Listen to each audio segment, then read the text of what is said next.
Have you ever wondered why your performances sound a bit like this?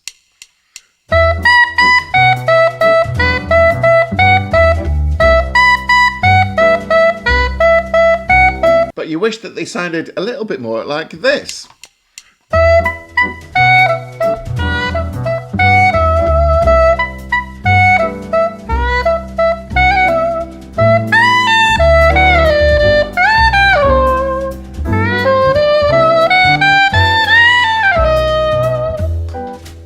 Well, this week I'm going to show you exactly how you do that. It's all about phrasing. So let's delve straight into it. I'm going to jump behind the screen and we're going to look at my favorite things. Okay, the first thing we're going to look at is longs and shorts. That is the first component of phrasing. If you're just playing every note the same length, you're going to sound very robotic and unmusical. It's not how people sing and it's not how music sounds. So this particular piece is a waltz, obviously. That means it's in 3/4. And when you do a waltz dance, you kind of land on beat 1 and there's less emphasis on beats 2 and 3. So it's gee ga ga, gee ga ga. And actually the words, when you listen to the words of the song, they also reflect that. I can't remember all the words of my favourite things, I must admit. But the way we're going to play this opening section is long, short, short. So think like Morse code. Now when you're writing music, a long note, now when I say a long note, I don't mean a note which is longer than written. I just mean a note that lasts its full written value and connects to the next note. It's called a tenuto, and you mark it with a horizontal line. So we're going to go D, da, da, and a short note, staccato, is a dot above the note, sometimes below the note. So we're going to go D, da, da, D, da, da, D, da, da, D, da, and they're both going to be long, okay? Then same again, D, da, da, D, da, da, D, da, da, D, da. Right, that one change alone, even before we've hardly got into the video, is going to make a drastic difference to how good you sound just playing this melody. And the same concept could apply to any melody that you're trying to play. So here's what it sounds like just with the first change.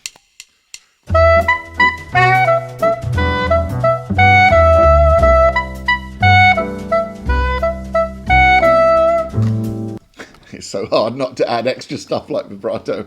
Okay, now when we get to the next bit of the song that goes do do do do do, that is much more connected and smooth. It's called legato, slurred. So do, maybe we can either do a slur over the whole thing. D. However, maybe we go do do do. That'll give it just that little bit more kind of definition. So that's how I'm going to do it. By the way, I'm playing all this up the octave from the written music. Do ta ta ta. So whenever you've got a slur, you tongue the first note, then you just move your fingers. Keep blowing. I know this sounds like really Captain Obvious, but tongue the first note. Then keep blowing and just move your fingers. That's what a slur is. It means you don't use your tongue to articulate the notes. Now, forgive me, you know, if you already know this, I'm just covering all my bases.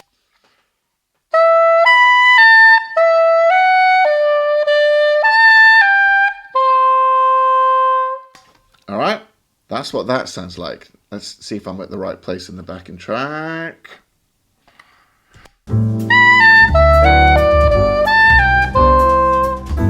Okay. A little bit late because I didn't back up the backing track.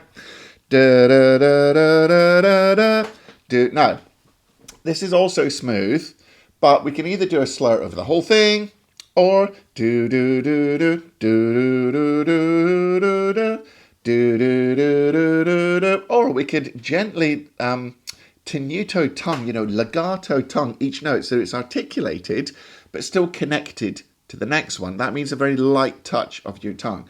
Do, do, do, do, do, do, do.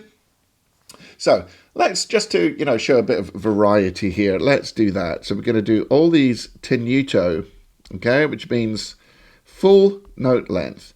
Ta, da, da, ta. Right, so let's do the whole first A section. And by the way, that A section repeats as well. So we're going to do it twice. Here we go.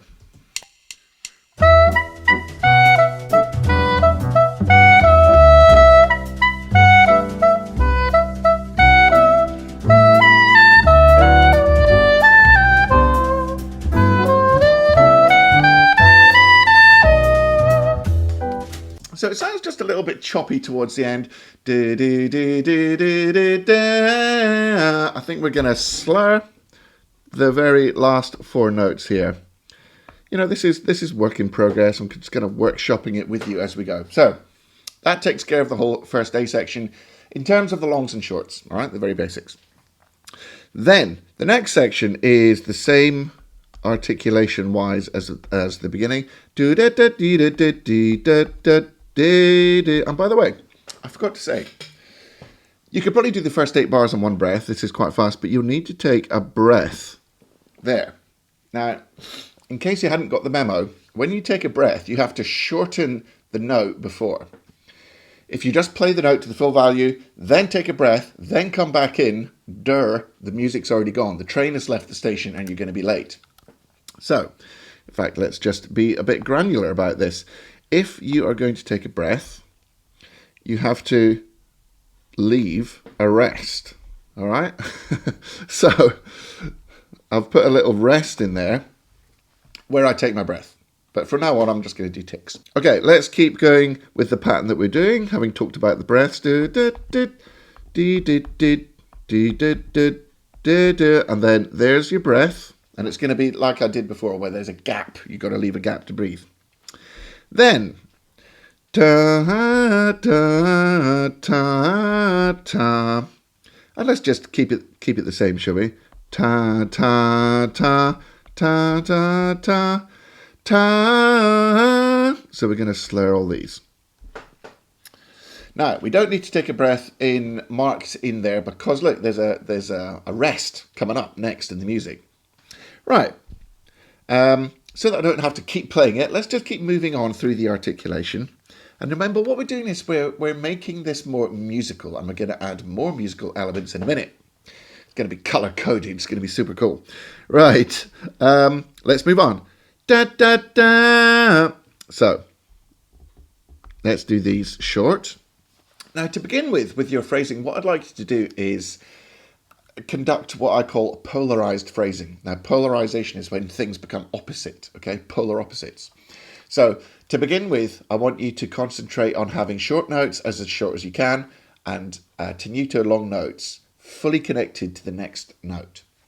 Now, in reality, there's lots of shades of grey, but most people are far too splurgy grey area with their phrasing. So, to begin with, short is short, long is long. Short is short, long is long. Say it, short is long is nice. Okay.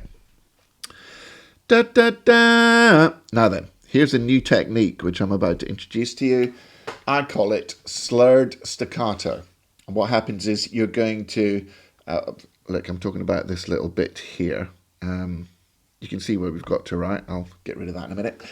So we're going from a C sharp to an F sharp in soprano pitch. You're going to slur from the C sharp to the F sharp, but as soon as you hit that F sharp, you get your tongue back on the reed. So it goes D-a, D-a, and then your tongue closes the reed shut again. So it's like a staccato, but you're not starting the beginning of the staccato with an articulation. You're slurring into it. That's why I call it slurred staccato. Genius, isn't it? And it's got a different sound. So doing normal staccato, it would be D-ta, but this is D-a. I'll play it for you so you can hear the difference.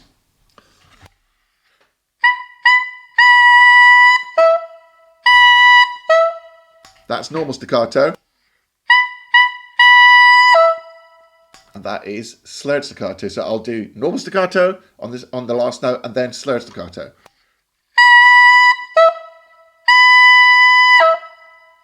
Oh, so hard to always keep soprano in tune, isn't it? Okay, moving on.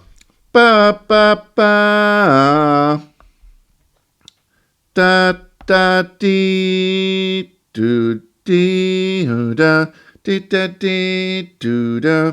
I think we're just going to do all these tenuto, you know. Why not? Dee dee dee do da. Now then, there's going to be a breath in here, which means you're going to have to, you know, leave that gap. Then I think we should tongue all these tenuto. Do do do do do do do do do do do. Okay. Do do do do do do do do do do do do do do do do do. I'll tell you what, let's mix it up and do this. Do, da, do, da. Do, do, do, do, do. Then long. Do, do, do, do. Let's just mix it up like this. Do, do, do, do. Actually, keep it simple. Do, do, do, do, do. Then we're going to slur from here to that final long note, and then we're there. So let's now try the whole thing with the simple articulations that we've got marked in. It's already going to sound super musical compared to the kind of blur, blur, blur that you might have been doing before. Then we'll add in some new layers, and you'll see how this thing is going to start taking shape. Woohoo! Here we go. Story so far.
So on. Okay, so far so good.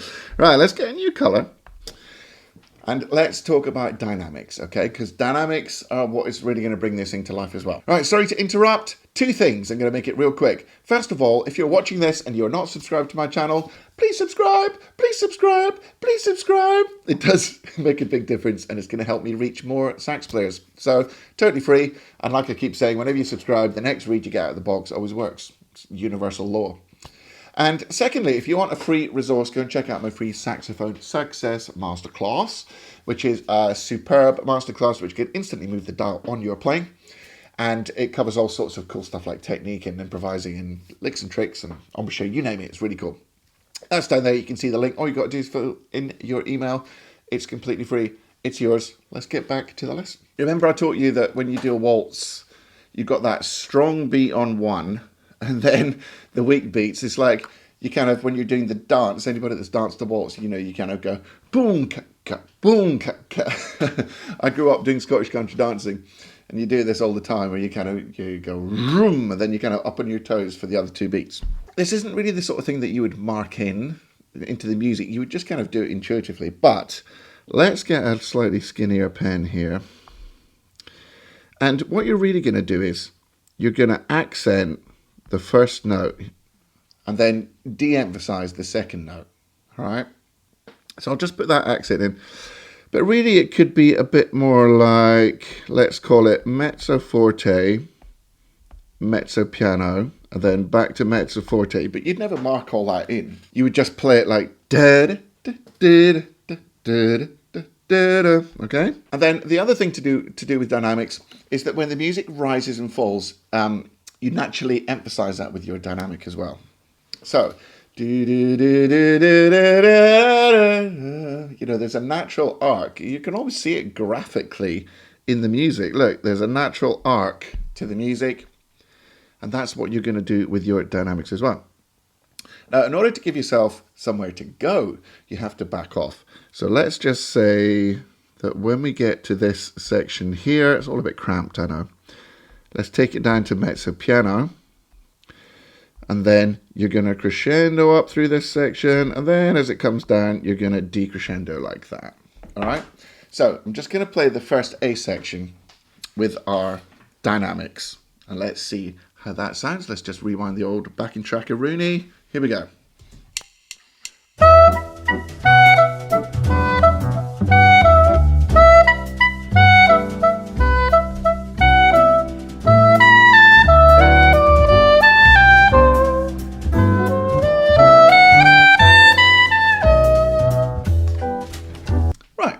the idea. And then you're going to repeat that. And then as you work your way through the piece, you're going to kind of use the same principles, all right? Now, when you get to something like this, down here,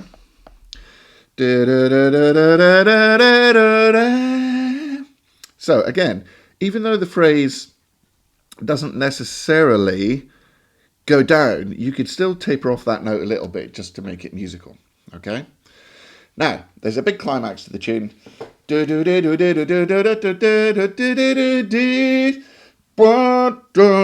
All right, so you're kind of thinking about crescendoing from this whole section here. Now then, that means that you have to come down in order to leave yourself space so that you're, so that by the time you get up to here, you're sort of forte, even double forte, let's call it, to be more fun. Right, that is the dynamics. So I'm not going to play the whole thing, otherwise this video will be epically long and we don't want that. So let's get a new color up and we'll talk about vibrato, because that is the next factor. What shall I get? Green? That's the next factor which is going to warm up your performance. So you're going to bring in your vibrato selectively there. And really it's on the sort of longer notes, okay? I'll just show you the vibrato and the dynamics now on the first A section. Then we'll start doing some other really cool stuff which is going to bring this to life.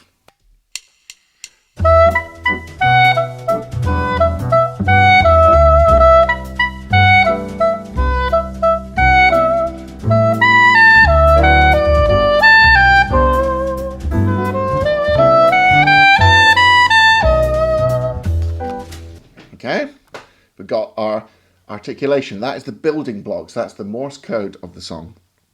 Then you've got your dynamics. That's the volume, lights and shades. Now we've got the vibrato, which is bringing that kind of vocal element. And now let's get a new color again.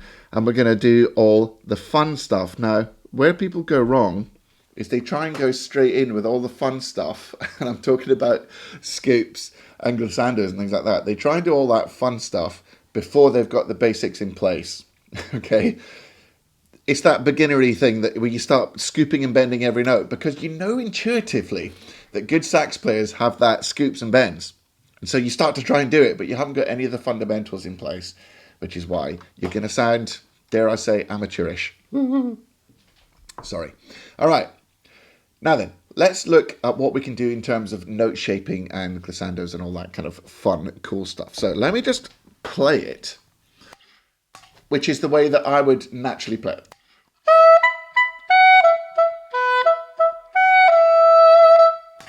Here's another little thing. Before we move on to that, let's go back to the blue color, because there's a thing called micro dynamics, which is this kind of small level dynamics. Now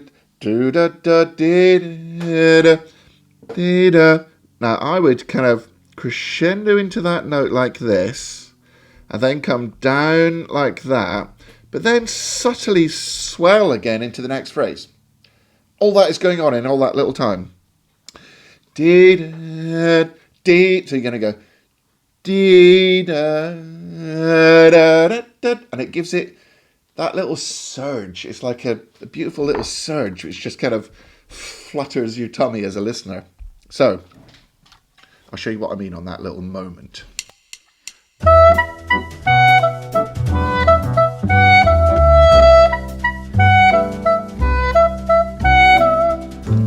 Right, nice, isn't it? Okay, back to the plot. So let's throw in a little turn.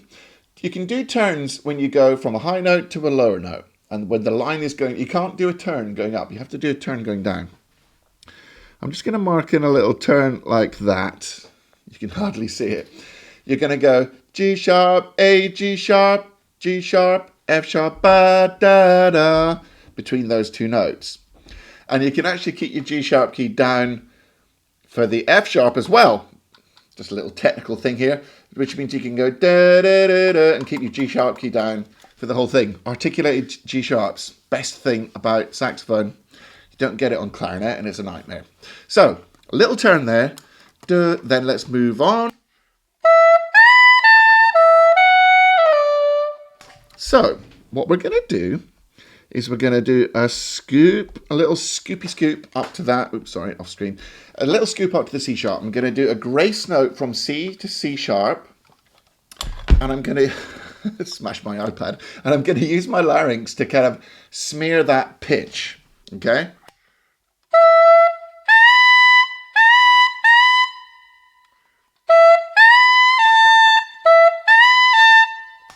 Even if you don't smear the pitch, you can just do a grace note. Sounds cool. That, in fact, will sound better than some weird kind of lippy, tonguey scoop that you might be doing. Okay. Now, this is called a glissando. And it depends on the context is everything with glissandos. But in this context, I'm going to do every chromatic note between G sharp and E. And I'm actually using my auxiliary like trill F sharps. I'm going G sharp, G, trill F sharp, F to E. Now the secret about glissandos, my God, I'm giving away so many cool trade secrets in this video. Your glissandos have to be quieter than your two target notes. So G sharp loud, E loud, chromatic notes quiet. I'll do it in very slow motion.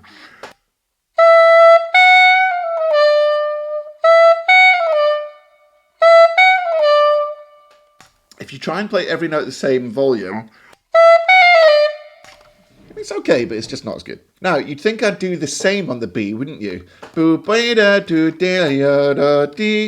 it's not as easy to scoop to the B as it is to the C sharp. So a lot of this phrasing stuff is to do with how it sits on the horn. And that one just doesn't sit good for me. But I am going to do the glissando down. And we're going to do another glissando there and another scoop up to the C sharp. All right.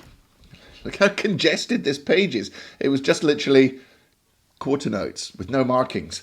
And that is why when people play music, it's not sounding like it's kind of communicating and singing, because these are all the things going on behind the scenes. Okay, let's hear that first section with our bonus bits of phrasing.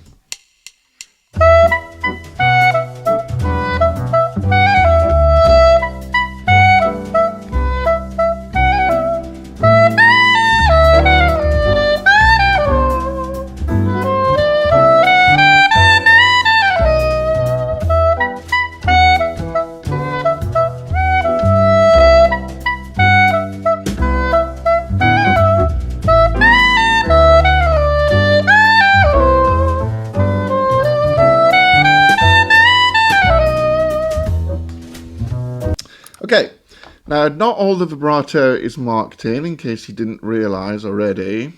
Like there. You know, this is something you just have to pick up intuitively.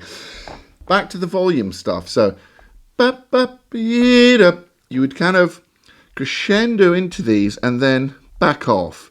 That's a kind of natural rise and fall there, isn't it?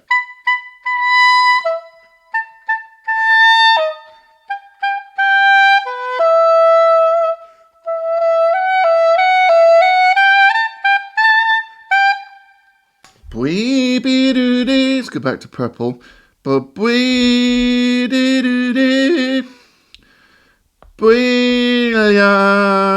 a little gliss down there. All right.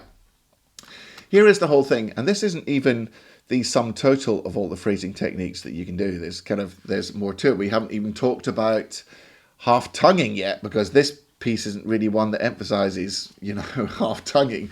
But let's find a little place where we can do half tonguing just so that you can see where it comes. Let's do some half tonguing on this run here. Let's do it on here. Because you do half tonguing on weak beats that are going to strong beats on ascending lines. So on that particular line, it would go like this.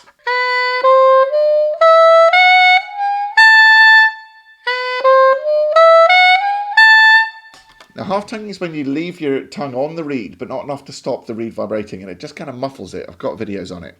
I'm not going to go into it now. All right, let's see how much of this I can string together. I'm really just taking you through a video of what I would naturally do anyway and what any good saxophonist would do normally. Okay, here we go.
Okay, there you go.